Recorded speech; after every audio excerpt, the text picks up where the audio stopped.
Voici l'actualité des États-Unis. Ce mardi 14 octobre 2025, la Cour suprême des États-Unis entend un recours visant la section 2 du Voting Rights Act. Le dossier implique des plaignants de Louisiane et des groupes de défense des droits civiques.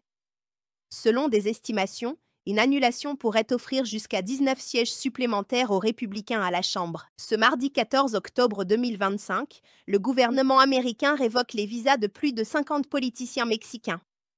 Le département d'État motive la décision par des soupçons de corruption ou de lien avec le trafic. La mesure s'inscrit dans la guerre contre la drogue et marque une escalade annoncée de la coopération bilatérale. Ce mardi 14 octobre 2025, de grands médias refusent la nouvelle politique d'accès du Pentagone. Fox News, ABC, CBS, NBC et CNN déclinent les règles du département de la Défense.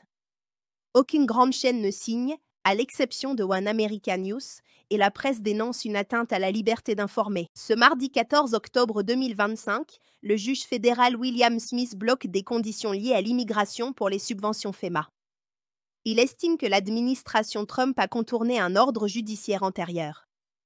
Il ordonne de retirer les clauses contestées dans la semaine et en interdit l'application. Ce mercredi 15 octobre 2025, le Sénat connaît un 9e vote raté sur le financement fédéral. Le shutdown entre dans sa 3e semaine à Washington.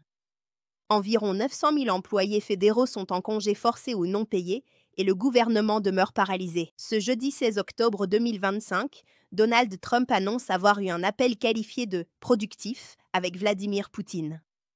Il précise qu'une rencontre bilatérale est envisagée à Budapest, en Hongrie, dans les semaines à venir. Le vendredi 17 octobre 2025, Donald Trump reçoit Volodymyr Zelensky à la Maison-Blanche à Washington. Les discussions portent principalement sur la guerre en Ukraine et sur la demande ukrainienne d'obtention de missiles de croisière Tomahawk. Le même jour, à Moscou, Vladimir Poutine convoque une réunion du Conseil de sécurité russe. Cette rencontre intervient à la suite de son appel téléphonique avec Donald Trump. Le vendredi 17 octobre 2025, à Washington, D.C., le président des États-Unis Donald Trump a rencontré le président ukrainien Volodymyr Zelensky à la Maison-Blanche.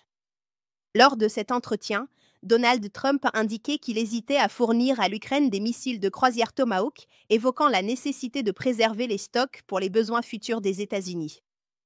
Il a également mentionné la possibilité d'un sommet avec le président russe Vladimir Poutine à Budapest. Le samedi 18 octobre 2025, des mobilisations baptisées « No King's Day » se sont tenues à travers les États-Unis. Plus de 2700 lieux de rassemblement étaient annoncés par une coalition d'organisations civiques et syndicales réunies autour du mouvement Home of the Brave. Ces manifestations visaient à protester contre ce que les organisateurs décrivent comme des dérives autoritaires de l'administration Trump. Les gouverneurs de plusieurs États ont mobilisé la garde nationale en prévention. Enfin, la participation réelle et le déroulement des événements restaient incertains en fin de journée.